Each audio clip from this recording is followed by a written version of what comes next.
In this Easy Ed video lecture, we're going to learn what are conductors, insulators, semiconductors, the difference between intrinsic and extrinsic semiconductors, as well as p-type and n-type semiconductors. Now let's first understand the materials. When we talk about materials in electronics, we compare them to their current carrying capacity, and they can be classified into three types, namely conductors, semiconductors, and insulators. Conductors are materials that have excellent current carrying capacity or allow good flow of current through them, such as a copper wire. And semiconductors, as the name suggests, allows partial or semiconduction of the current, or we could say its current carrying capacity is in between the conductor and the insulator, such as germanium. Whereas insulators are materials that are bad conductors of current and do not allow the flow of current through them, as they do not have a current carrying capacity such as wood. Now let's further understand this with an example of a stadium entrance and people. Let's imagine the stadium entrance to be a conductor and the people as current. Now we can see a large group of people passing through the gates and enter the stadium easily in the same manner in which conductors allow electricity to pass through them easily. However, here we see the crowd of people moving past the entrance one by one slowly in a queue. Now why is that? That's because the current in a semiconductor passes through it partially but continuously. In the case of insulators that are bad conductors of electricity, we can see the stadium entrance, which we have assumed to be an insulator, is blocked, thus not allowing the crowd of people, which we have assumed to be as current, to pass through it. The term semiconducting was used for the first time by Alexander Walter in 1782. However, the first documented observation of a semiconductor effect is that of Michael Faraday in 1833, who noticed that the resistance of silver sulfide decreased with temperature, which was different than the temperature dependence observed in metals. Semiconductors are further divided into intrinsic and extrinsic semiconductors, depending on their structure, properties, etc. Intrinsic semiconductors. Do we know what intrinsic means? It means in its purest form. Therefore, these type of semiconductors are in their purest form by the nature of their existence. The common semiconductors used are silicon and germanium, and they have 4 valence electrons orbiting in its outermost shell. We can further understand the motion of these electrons by looking at the structure of its atom. However, the atom needs a total of 8 electrons in its outer shell to become stable. Hey, it's time to concentrate now. Now let's see how the semiconductor atom acquires the additional 4 electrons and becomes stable. Let's first look at this process with the help of one atom. This atom already has its 4 valence electrons and requires an additional 4 to become stable, which it shares with its neighboring atom so that every silicon atom has 8 electrons in its outermost shell. Here millions of silicon atoms are bonded together and they form a semiconductor structure which looks like this. All these atoms set up a bond with each other, which is called as a covalent bond. However, these bonds are so strong that the electron fails to break the bond at 0 Kelvin. But as the temperature increases, the electron absorbs the heat energy and it is able to break the bond. Once the bond is broken, the electron becomes free to carry the current. We get a deficiency of an electron in the structure. Hence, there is an empty space formed which can also refer to as a hole. Therefore, we consider holes to be positively charged. Electron here is negative and the empty space or hole is positive.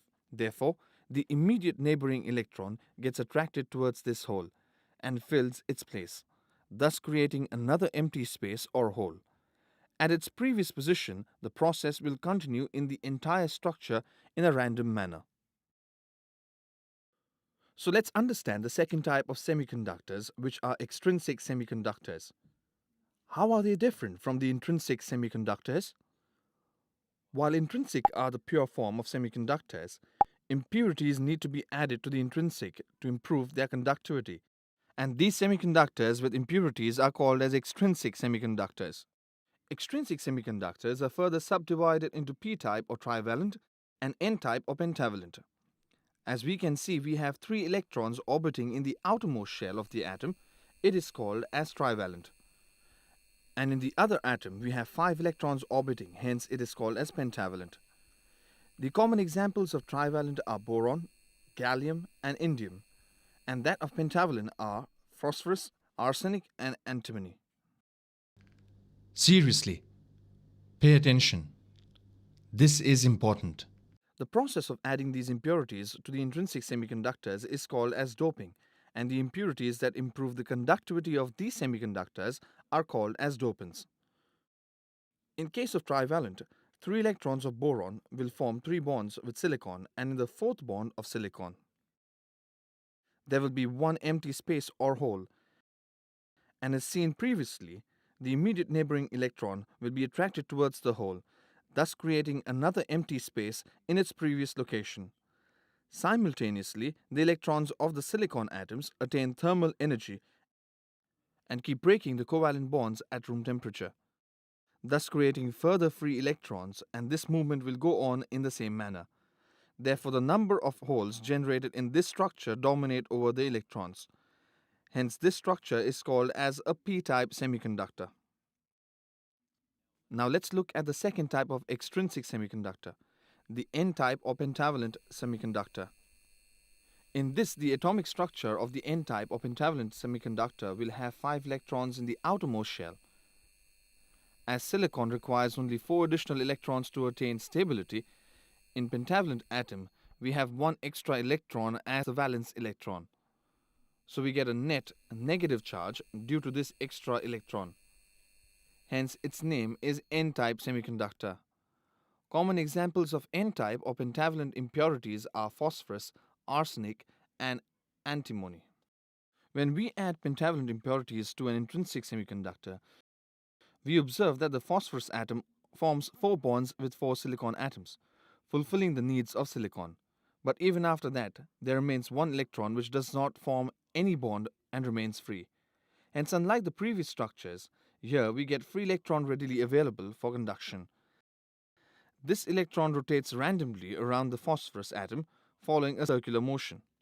In addition to this, the breaking of bonds as seen in the intrinsic semiconductors happens here as well.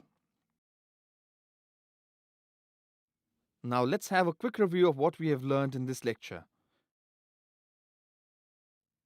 We categorize the materials into 3 main parts, such as conductors having excellent current carrying capacity,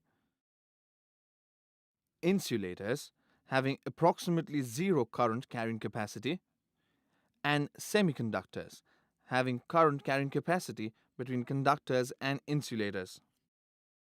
Semiconductors are further classified into 2 main types: intrinsic semiconductors and extrinsic semiconductors.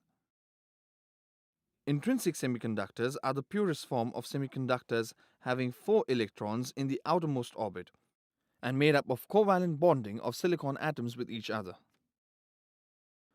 While intrinsic are the pure form of semiconductors, impurities need to be added to the intrinsic to improve their conductivity, and these semiconductors with impurities are called as extrinsic semiconductors. Extrinsic semiconductors are of 2 types: p-type, in which we add a trivalent impurity which has 3 electrons in its outermost orbit, and n-type, in which we add a pentavalent impurity having 5 electrons in its outermost orbit.